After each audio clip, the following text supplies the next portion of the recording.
If you were stuck in a deadly time loop only to be murdered every day for the rest of your life, what would you do? I'm going to break down the mistakes made, what you should do, and how to beat Babyface in Happy Death Day to You. This girl is going to die 8 times. Tree here has just survived a deadly time loop and is now dating her new boyfriend Carter, who helped save her from the Babyface killer. Everything is going well, but the girl has no idea that his roommate is about to ruin her life. Meanwhile, Ryan here wakes up in his car and heads to his student dorm so he can change clothes. But when he arrives, the kid finds his roommate making out with Tree. Carter tells him to get out, and the guy quickly closes the door. Frustrated, he tries to figure out what to do next when his phone starts ringing and he answers the call. It's his friend, and he tells Ryan to come to the quantum mechanics lab immediately because their science experiment has just gotten some shocking results. Going to the science department, his friend leads him to the computer where he's surprised to see that the machine detected a spike in energy yesterday, but what's strange is that they have no idea why this happened. Suddenly, the dean of the university enters the room and he's furious. The machine Ryan has created is causing blackouts throughout the entire campus, and with no practical results, the dean makes it clear the project is suspended immediately. With his experiment shut down, he tries to calm himself when he gets a message from an unknown number, and it's a photo of him sitting on the couch. Someone is spying on him, and he decides to go see who's out there searching for the stalker. Exiting the lab, he finds there's nobody else in the building, but that's when he receives another photo of himself standing in the hall. The situation is freaking him out, and Ryan continues searching for his stalker in the chemistry lab, but as he walks around, he hears a strange noise coming from a closet. He checks it out, discovering that it's empty, but someone grabs him from behind. It's his friend Samar, and the guy goes to pick up his things, but suddenly a man wearing a Babyface mask appears behind Ryan and jams a knife straight into his chest. A split second later, he wakes up back in his car and realizes that not only is the knife wound gone, but it's like everything that happened this morning is repeating itself. He doesn't know what's going on, and suspicious, he heads back to his dorm room. That's when Ryan here walks in, interrupting the couple, and Carter asks him to leave, but there's a problem. The roommate explains he's experiencing a serious case of deja vu, and Tree realizes something is going on. Getting up, the girl asks him if he was just killed by a killer in a Babyface mask, and the man confirms it. It's happening again, and if they don't help him escape, this death loop will spiral out of control. Meeting him in the cafeteria, the group finds out about the science experiment Ryan has been conducting, and that it was supposed to prove time can be slowed down, but it was suddenly activated yesterday on Tree's birthday. That means it's his fault she got trapped in a time loop last time, and since he's reliving the same day just like she did, the girl tells him the only way to escape is if he can murder the Babyface killer. It's terrifying, but Carter suggests they go someplace where the killer can't attack Ryan, so that when he does show up, they'll be able to ambush him. With the plan set, the group goes to the gym where the university is hosting a basketball game. They know Ryan won't be killed as long as he's in a public environment, but that's when the fire alarm suddenly goes off. Everyone starts filing out of the building, but there's a problem. Ryan has lost track of his friends, and to make matters worse, the killer has just spotted him. Terrified, he runs for his life and heads into a restricted area with the murderer chasing after him. Okay, this is already getting out of control. In the last video, Tree here recently escaped her time loop by pushing her killer roommate out the window. But now, one day later, Ryan here is stuck in a time loop of his own. We finally learned why this is happening, and it's because these kids have created a quantum machine that has been ripping open the space-time continuum across campus. Now, as frustrating as that would be, I would actually be pretty excited about this, because even though we're being hunted down by a baby-faced assassin, at least this experiment is guaranteed to get a shitload of grant money if we manage to survive. Another good thing is that Tree here has already been through this, and that means if we all put our heads together, we have everything we need to survive as long as we don't screw it up. The problem is that this group has made several mistakes. First of all, it was smart to think they should use crowds to protect themselves, but this is not a sustainable strategy. Even if the killer didn't come to the basketball game, we're going to become a lot more vulnerable to attack when it gets dark and everyone has gone to sleep. The next mistake is that Ryan didn't use his environment to his advantage. Look at this place. It's full of Babyface masks that he could have used to disguise himself. If it were me, instead of running away from the crowd deeper into the building, I would have given away all the cash to buy someone's mask, ditch my jacket, and keep walking forward, trying to blend into the crowd like my life depended on it. Now, you might be wondering why we can't just scream out that he has a weapon and have the police come arrest him, but this would actually create a huge problem. This time loop is happening in a parallel universe, and if the killer is taken into custody, Ryan here will never be able to murder him in order to escape to the real world. We have to handle this ourselves, and that's why we need to approach the the situation in a completely different way. As difficult as this might seem, we have one massive advantage over the killer. Whenever the time loop resets, Ryan gets to relive his day all over again with memories from his previous time loop. But it's easy to overlook that the killer doesn't have this ability. He's a fixed part of this universe just like Carter is, and doesn't get to keep any of his memories until the time loop is closed. With this in mind, the smartest approach here is to try replicating Ryan's previous loop as closely as possible. This way, we can predict exactly where the killer will be and what he'll do, making it a lot easier for us to ambush him. Now, planning this operation has to be done with a lot of caution, because we have to assume the killer is watching us, and if he notices that we're behaving suspiciously or holding secret meetings in the cafeteria, it might be enough for him to adapt his strategies. We've already seen in Tree's previous loops that the killer is completely fine with murdering anyone else who gets in their way, and if we give him a reason to think we're a problem, he might make plans to kill Tree and Carter first. For all we know,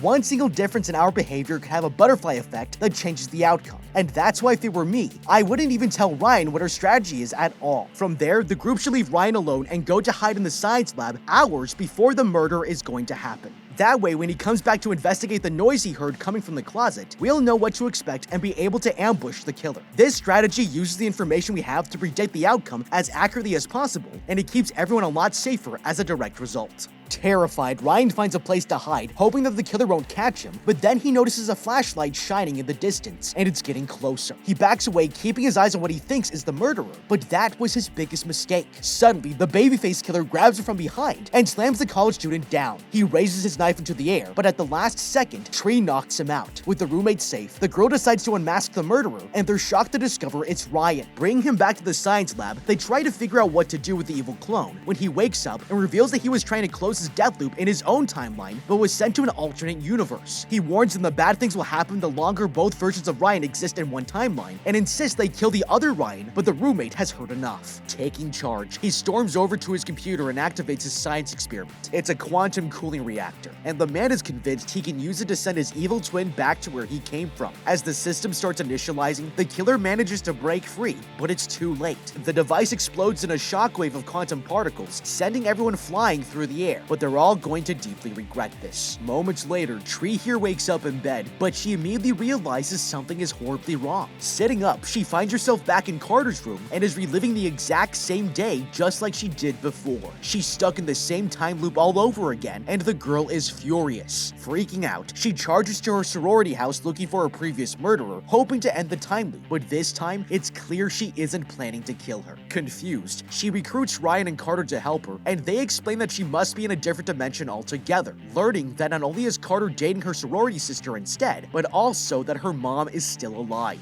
The girl remembers from her previous time loop that Babyface is about to release a serial killer named John Toombs as a scapegoat for his own murders. Instead of waiting to be killed, Tree goes to the hospital where Toombs is to track down the killer, and is arrested by a security guard. That's when the killer suddenly runs out from a hospital room and stabs the cop multiple times, killing him. Scared out of her mind, the girl runs away as fast as she can and comes face to face with her roommate, confirming that Lori here is not the killer in this dimension. Tree and her roommate escape onto an abandoned floor where they try to hide from Babyface, but the killer finds them, shoving a knife straight into Lori's stomach. Babyface then picks up a sledgehammer, swings it, and misses, hitting the wall behind the girl. Tree flees out of the room and into the stairwell. The killer swings again and misses, falling down the stairs and giving Tree enough time to escape onto the roof. Terrified, the girl looks back to see where the killer is as she runs and falls off the roof to her first horrifying and painful death. That's one loop down with 8 more to go. Tree has just died and wakes up on her birthday again. She checks which reality she's in by asking Carter who he's dating and confirms that she's still in the wrong dimension. Tree tries to stand but immediately hunches over in agonizing pain. Her body has taken a serious blow after dying. It has already suffered extreme damage from dying 10 times trying to escape her last death loop situation. Tree chooses to ignore the pain because she's more concerned with finding a way to stay in this dimension since her mom is alive here. She heads to Ryan's lab, but he tells her that staying is impossible because not only is tinkering with the interdimensional device dangerous, but it would take them days, if not weeks, to solve the equation, and his mind will be erased every night. This means the science students will have no way to keep track of their work unless Tree memorizes the equations each day before she dies each night. Okay, this is not good. If you've already died 10 times, only to wake up in another dimension where your body's in serious danger of internal bleeding, you would be pretty pissed off too. Especially since your new boyfriend is dating your sorority leader, there's a totally new babyface killer on the loose, and you have to do a ton of math problems. The good news is you've done it before, and you know that killing babyface ends your time loop for good. This knowledge is a major advantage going into this time loop, but instead, Tree completely wastes it trying to close the dimension using Ryan's quantum machine. If it were me, I would be using my Deathloop powers to find out who the new murderer is, because from what we saw last time, we were only able to close the loop after killing Babyface. Right now, her survival is reliant on a college student solving interdimensional travel in 24 hours, and it's a huge mistake. The two biggest problems we have going into this new dimension are that we don't know how this dimension is different from our own, and the second is that everyone else's memories about the death loops have been erased. Learning about the dimension and preserving Tree's body from the impact of these loops are key to our survival. An important thing to point out is that if Carter has a different girlfriend, then it's clear this dimension has different social circles. But what's interesting is that this also extends to us. With this in mind, it's very likely that we have different friends than in our normal life, so if it were me, I would first look through my social media and text messages to figure out who I'm spending the most time with. From here, we can read our chat histories, and it might help us figure out who you've pissed off enough to want us dead. I would also get as much data from my friends in this dimension on how I am perceived. That way, I can get more insight into what type of person I am. Any secrets that I'm harboring could be important clues to solving my murder. Rather than go to Tomb's room to figure out who is releasing him, I would instead break into the hospital's security office. I would have to come prepared with a weapon to knock out or hold the security guard hostage, but once I'm there, I would watch the security cameras to see if I can uncover who Babyface is from a safe distance. If I'm not able to catch them in this death loop, I can at the very least figure out their exact path and trajectory as they make their way through the hospital. This will make it extremely easy to take the killer by surprise. Once Babyface is caught or killed, Ryan can take as long as he needs to solve the dimension over the course of several days, and I would be able to live happily ever after with my mom, all while trying to figure out how to break up Danielle and Carter. Instead, Tree here is wasting her time solving time travel instead of the killer's identity, and won't realize this is a mistake until it's too late. Tree tells Carter and the science students that it's no use memorizing the equations, reminding them that there's a bloodthirsty killer on the loose. If Tree tries to remember the equations and the killer finds her before she records them to memory, it could risk them losing all of their work. One of the science students suggests that instead of waiting for Babyface to kill Tree, the girl should get killed and restart her death loop each night. That way, she can record the failed sequence to memory before her next time loop. But something about this doesn't seem right to Tree. Getting killed over and over again isn't a good idea in any dimension, and Tree doesn't know how many lives she has until her body is pushed to its limit. Unable to think of any other options, Tree agrees, but she will soon realize that this is another huge mistake.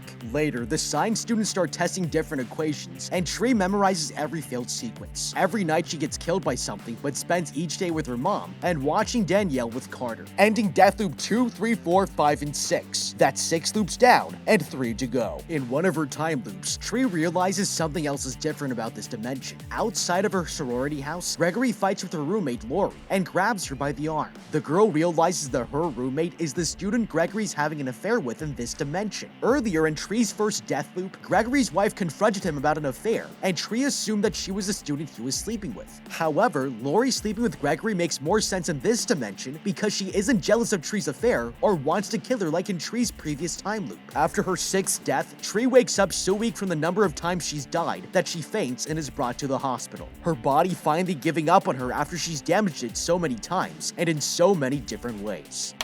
Okay, this is really bad. Even though Tree is 5 equations closer to solving how to stay in this dimension, she is 5 deaths closer to dying for real, and still has no idea who Babyface is. If she solves how to close the dimension, she will still have to deal with Babyface and is much weaker than she was to begin with. The one positive is that she does have some more information now, and if it were me, I would stop trying to close the dimension and narrow down a list of suspects the possible killer is based on all the information I have. According to information the FBI collected in the 90s and early 2000s, roughly 75% of homicides were committed by offenders the victim actually knew. So even though Tree doesn't know the specifics of the history she has with the people in this dimension, the likelihood that it's someone she's interacted with lately is much higher than someone random. With this in mind, I would have to consider Carter, Danielle, and Gregory's suspects. Even though I woke up in Carter's bed, he can easily be eliminated because similar to my last time loop, the man barely knows us at this point, and he's actively trying to help us. Danielle is a suspect because she is Carter's girlfriend, and I woke up in his bed the night before. Even though he says nothing happened, she doesn't know that, and could want to kill me out of revenge. Gregory would also have to be considered a suspect because although I don't know my relationship with him in this dimension, I know that he has been hostile toward Lori, who is the only other person who has died and could also be the target. Following Gregory or Danielle is the best way to find out who the killer is, because if they're not the one that I follow, then I know it's the other person and I'll have survived the night. On the other hand, if I end up following the killer, then I try to take off their mask before dying, and if we can learn their identity, we'll be able to hunt them down in my next time loop, ending this nightmare once and for all. Later, Gregory arrives in Tree's room, dismissing Carter and reading Tree her chart. Thinking they know each other, Tree apologizes for having missed the doctor's class because she is not his student in this dimension. Realizing what time it is, the girl panics. Any second now, Toombs is going to be released and is going to kill Lori. Freaked out, the girl tells Gregory that he has to save her roommate before she is killed, but the doctor acts like he doesn't know who she's talking about. The girl threatens that his wife will find out, indicating that she knows about the affair. This alarms the doctor, and he runs out of the room and down to the OR to save Lori. He is closely followed by Tree, who creeps past the nurse down the hall and steals a police officer's gun. It's a bold plan, thinking she's one step ahead of the killer and is going to sneak up on them. But this is a huge mistake.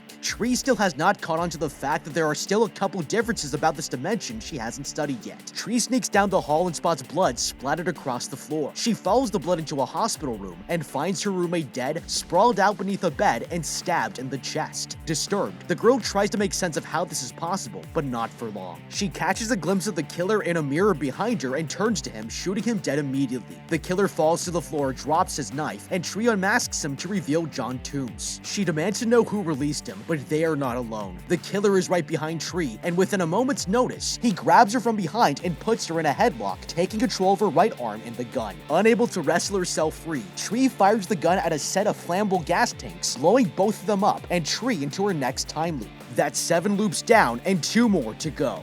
Okay, this is getting ridiculous. Tree here has died 7 times plus the original 10 from her previous time loop, and she is getting fed up. Not only has she had to watch her roommate die twice, but her body's on the brink of collapse. It's no surprise that she ended up in the hospital, and that just so happens to be the exact worst place for her to be, because that's where the killer strikes. Since Tree was passed out, she had no control over being taken to the university hospital, but the moment she caught sight of Gregory's face, she should have requested an immediate transfer. Tree already knows that Gregory's untrustworthy. Pretty much the only thing that has remained the same in this dimension is that Gregory's cheating on his wife. Relying on him to save Lori when Tree has already witnessed them in a hostile confrontation is risky. If it were me, rather than reveal to Gregory I know he's having an affair with Lori, I would ask him if I could see Lori. Since I'm in the hospital and Lori is my roommate, it would be normal to see my friend after getting a terrible diagnosis. I could go a step further and cry to really sell it. Then, one of 2 things can happen. Gregory or a nurse can bring my roommate to me, or they won't. If Lori isn't brought to me and instead dies, then that means Lori is confirmed as the target and Gregory is suspect number 1 because of the hostile interaction I saw between them earlier. I can't be certain just yet that Gregory's the killer, but all signs point to him. When he is busy, I would rummage through his things to find anything incriminating to confirm my theory. This plan keeps me out of harm's way and also gives me more information going into my next death loop. Gregory would also have no reason to kill me and would think it was a terrible coincidence that I wanted to see her at the exact moment she was killed. If Gregory does bring Lori to me, then I can ask her to give me something from the sorority house to keep her busy and away from the killer. In both scenarios, Lori still might die, but I won't have to reveal how much I know to Gregory and put myself in danger. The second way to avoid dying in this loop is to try to overpower Babyface when the killer has me in a chokehold. Even though Babyface has me by the neck and arm, both my left arm and legs are free to try to kick and punch my way out of Babyface's grip. Rather than dying another time, I would use my legs to stomp on Babyface's foot or kick him in the groin. If I do this and injure him, I could easily escape Babyface and make a run for it. Like every other loop, Tree wakes up in Carter's bed and goes to Ryan's lab. There she lays out the equation for the science students who are stunned into silence. The students immediately check her work and realize that there's only one possibility left. They enter it into the device, but Ryan warns Tree that there are two variants to the equation, one that closes the dimension and another that sends her back to her own. He asks her if she's 100% certain about staying in this dimension, and she hesitates. She contemplates whether to go back and be with Carter, but instead chooses to stay and be with her mom. What she doesn't realize is that this decision is going to get him killed. Ryan boots at the device, but it fails. He discovers the virus has been downloaded to the computer, and it will take him 6 to 7 hours to enter it manually. Furious, the girl storms out of the lab, telling Ryan that she's relying on him to fix it. Carter chases after her and tries to convince her that she should stay and save the people that are going to die, but she leaves anyway. In physical agony, her body's in worse shape than it's ever been before, and she chooses to leave campus with her parents for a hotel out of town and save herself. On the drive to the hotel, Tree realizes that she doesn't share any memories with her mom in this dimension and begins to question whether she's made the right decision by staying. Even though this is her mom, they don't really know each other, and there are bound to be tons of other memories that didn't happen, making family reunions more than a little bit awkward. When they arrive at the hotel, Tree turns on the news and, to her horror, discovers that Carter went to the hospital to try to save Lori and has been killed by Babyface. Panicked, the girl realizes that Carter will stay dead if Ryan closes the dimension and storms out of the hotel. Tree steals her parents' car and calls Ryan to warn him, but he doesn't pick up. Worried, Tree drives as fast as she can down the highway, but accidentally crashes straight into an electric plant, ending her 8th death loop. That's 8 loops down, with her final loop to go. Okay, after this last death loop, Tree knows with certainty that she's not the target. Not only was Tree not in the hospital, but she was far away from campus. Now that we have this information, we can focus our full attention and resources on saving Lori, which means that going into the next death loop, my plan of action would be to kidnap Lori. Now this might sound kind of crazy, but it would be temporary until Ryan is able to finalize inputting the equation into Sissy. In the last death loop, Carter was willing to run straight into danger to save Lori, so I would recruit him to help me track down Lori on campus before she goes to her job at the hospital and confine her somewhere no one will be able to find her. We know that Lori is killed after sunset, so if we get to her early enough in the day, Babyface won't have the opportunity to strike. I would ditch my mom and dad for lunch, borrow their car, and go to the hospital before Babyface shows up to kill Lori. Between Carter and I, we could blindfold Lori, throw her in the back of my parents' car, and drive off with her as far as we can. This keeps both Carter and Lori out of danger and away from the hospital while Babyface strikes. Since the death loop doesn't restart until I die, this will also give Ryan as much time as he needs. Once the loop has been closed, I would drive Lori back to campus and plant her at Gregory's house at a time I know he's scheduled at the OR. To get this information, I would either have to steal the schedule myself before we kidnap Lori, or get Ryan to hack the hospital schedule remotely. The guy can send people to other dimensions, so a hospital scheduling system should be no problem. Since I'm Lori's roommate, I would then call campus security and tell them my roommate hasn't returned the night before. To take it a step further, I would say that I saw Lori and Gregory arguing the day before outside of my sorority house, and I was worried about her. This would lead the police straight to where I have planted her, and would put the blame on Gregory. This would keep him from killing her altogether, and when Gregory's arrested by the police, they would find the attempted murder weapon. Tree wakes up in her 9th and final death loop, but this time something's different. She doesn't want to stay in this dimension anymore. After witnessing Carter die in her last loop, Tree gives Ryan the correct code to send her back to her own dimension to be with him. She says her final goodbyes to Lori, Danielle, and her mom. Ryan fires up Sissy, but suddenly they are stopped by Dean Bronson, who has arrived with 2 security guards a day early to shut down Ryan's science project. He's furious that their experiments have been causing power blackouts across campus, but the man has no idea he's about to trap Tree in this dimension forever. Despite Tree threatening the Dean, the security guards take the device away, and Carter suggests Tree ends her own death loop to reset the day and get it back. Since they are out of options, this is a smart plan, except for the fact that Tree has died a whopping 18 times already, and she is worried that she'll never wake up again to risk it. Instead, she suggests they steal Sissy back using Danielle as a diversion, who she has leverage against after seeing her cheat on Carter. Danielle pretends that she's blind and distracts the Dean. She takes the keys from him and slips them out the Tree and Carter. Carter and Tree steal Sissy back and return the keys to Danielle without the Dean ever knowing. Once the science students have Sissy back, Ryan tells Tree and Carter that he needs more time to re-enter the code. It will take 3 hours, and so much time has already elapsed getting the device back that if Tree doesn't intervene at the hospital, Lori will die. She decides to go to the hospital, but demands that Carter stay in the lab, fearing for his life. Since he died in her last death loop when he went to the hospital alone, she is worried that it will happen again if they go together. Armed only with a screwdriver, she heads to the hospital to stop Babyface once and for all. Okay, Tree's in the final stretch here, but she's putting herself back in immediate danger with only 1 or 2 more deaths in her arsenal before she might die for real. The risk of going to the hospital is high because the last 2 times she was there, it ended in her brutal murder. This time it's different though, because Tree knows who the target is and is very confident she knows who the killer is too. Based on our own research, Gregory is the only one left out of our suspects that hasn't actively been helping us, and since we know that Lori is the target from our last 2 loops, this makes Gregory the obvious option. Rather than go to the hospital, I would warn Lori that I overheard Gregory and his wife arguing about his affair. It would be a hard sell that the man she loves wants to kill her, so I would tell her that Gregory's wife was in a jealous rage, and she's the one that wants to kill Lori. We don't know how delusional Lori is since she's in love with Gregory, so it's more likely that she will believe she's in danger if Gregory's wife is the one that wants to kill her, since she's the one being cheated on. If Lori still doesn't believe me that she's in danger, I would call in a bomb threat at the hospital, forcing her and everyone else to be evacuated. This might alarm Gregory that his own life is in danger and stall him from carrying out his plans. To ensure that he's not able to actually do anything to Lori, I would go a step further and tell the police that I'm blowing up the hospital because Gregory's in it, so he will be brought in for questioning. By the time someone comes to find me, Ryan will have already sent me back to my dimension. Another option that Tree should have considered earlier is that she was able to beat Babyface in her previous time loop by confronting Lori early in the day after she gave Tree a poison cupcake, but before her plans to attack her physically were set fully into motion. By going on the offensive early and throwing Lori off guard, Tree was able to kill her first and end the time loop. Since Tree knows that Gregory's Babyface in this loop, she could have gone to the school board and told them about Lori and Gregory's affair. Gregory's wife already knows that he's having an affair, so his motivation for killing Lori isn't his relationship, but instead his reputation and career. Once the school board knows about the affair, not only will Gregory be brought in to discuss his conduct, making it impossible to carry out his plans to kill Lori in the short term, but there would be official knowledge of their relationship recorded. We would have to act fast and threaten to make a big deal of his behavior publicly or on social media in order to force the school to bring him in for questioning immediately. Although this might not deter him from carrying out the murder in the long term, it would make it much more difficult for him to do it, since there would be official documentation of their affair, and in the case that Lori is murdered,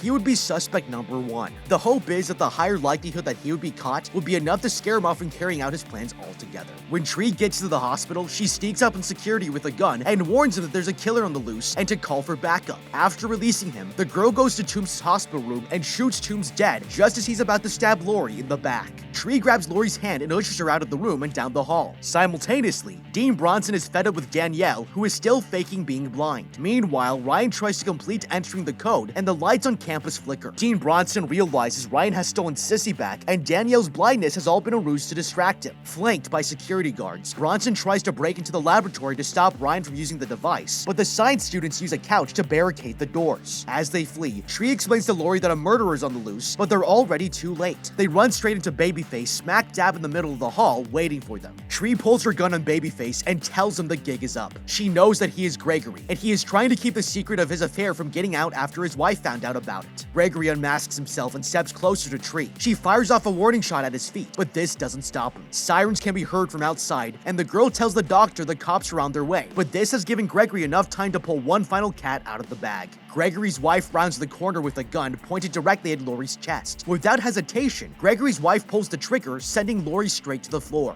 Gregory jumps on Tree and wrestles the gun away from her, leaving Tree defenseless. Gregory's wife offers him the gun, asking if he wants to do the honor himself. He takes the gun and before killing Tree, he turns on his wife and shoots her first, demanding a divorce. He then turns on the girls, prepared to shoot. Okay, so this is bonkers. Not only is Gregory the killer, but his wife is in on the plan to murder his mistress. On top of that, he double-crosses her and shoots her as well. These people need some serious family therapy. Now at this point, Tree's against the wire and running into danger alone seems like her only option. If she doesn't go, Carter will, and she's already seen from a previous time loop that this didn't end well for him or Lore. Not going spells death for Tree, because if Carter dies, she has no other choice but to end her own death loop to save him. However, Tree doesn't have a very good success rate going up against his Babyface, and other than having a gun, she hasn't done anything to prepare herself. Since she is under a time crunch, if I were Tree, when I arrive at the hospital, rather than letting the security guard go, I would force the security guard to strip, arming myself with anything else that he had, like a taser or a knife. I would also have Carter there with me, and it's silly for Tree to think he wouldn't come. He ran into danger for a random girl he didn't know, and it's very unlikely he would listen to me when I'm about to put myself at risk. Also, the circumstances have changed. Since I'm there, it doesn't mean he'll be going up against Gregory alone. Once I have all of the guard's equipment, I would force Carter to put on the guard's bulletproof vest. The security guard has a walkie-talkie on his right shoulder that I would use to communicate to the police everything I know so far. Rather than let the guard go, I would keep the gun at the officer's back and use him as both a shield and a witness of what's about to happen. The police will already be on their way, having more backup, or at the very least someone to stand between me and Babyface would increase my chances of survival. This might sound kind of brutal to use the guard as a shield, but Carter and Lori are my priority. Once I have shot Toombs, I would then make Lori pick up Toombs' knife. This would increase the number of people helping me, and instead of having one person with a gun, there are 3 people armed with various weapons and a human shield. Lori and I would then inch out into the hallway. Unfortunately, we would have to use her as bait in order for him to come out of hiding, but then as soon as Gregory shows his face, Carter would be instructed to jump out and attack Gregory. By then his wife would get involved, but then Lori and I are still freed up to fight back against her with the weapons we have. At this point, the police officer would have to defend himself, and because he is weaponless, he isn't a serious threat, and has also witnessed a psychopathic babyface killer and his wife on the loose. In this situation, I would rectify the biggest mistake Tree made so far and fire at Gregory immediately. Tree has a direct shot at him, and although it's admirable she doesn't want to kill anyone and instead have the police come, this is a life or death situation, and she has already risked so much. Just as Gregory's about to fire at Tree, ending her life, Carter shows up to save her and distracts him long enough for her to get away. Gregory fires at Carter and then at Tree. Tree runs into the MRI room. Desperate now, Gregory follows her. She grabs the keyboard, smacking the gun from the doctor's hand. He throws her through the MRI screening room window and quickly regains the gun, leaving Tree with only her handy-dandy screwdriver to protect her. It seems she is outweaponed, but little does he know, this is exactly what she needs. The MRI machine is magnetic, and Tree turns it on, pinning Gregory to it with a wheelchair. She releases the screwdriver, aiming it at his chest, and lets it fly. Lori survives, Carter survives, and Tree gets sent back to her own dimension, where she can be with Carter, and finally make Ryan pay for sending her to another dimension in the first place. But what do you think? How would you beat Happy Death Day 2? Let me know with a comment down below. Thank you so much for watching, leave a like and subscribe, and check out the How to Beat playlist for more videos like this. Until next time, have a damn good day.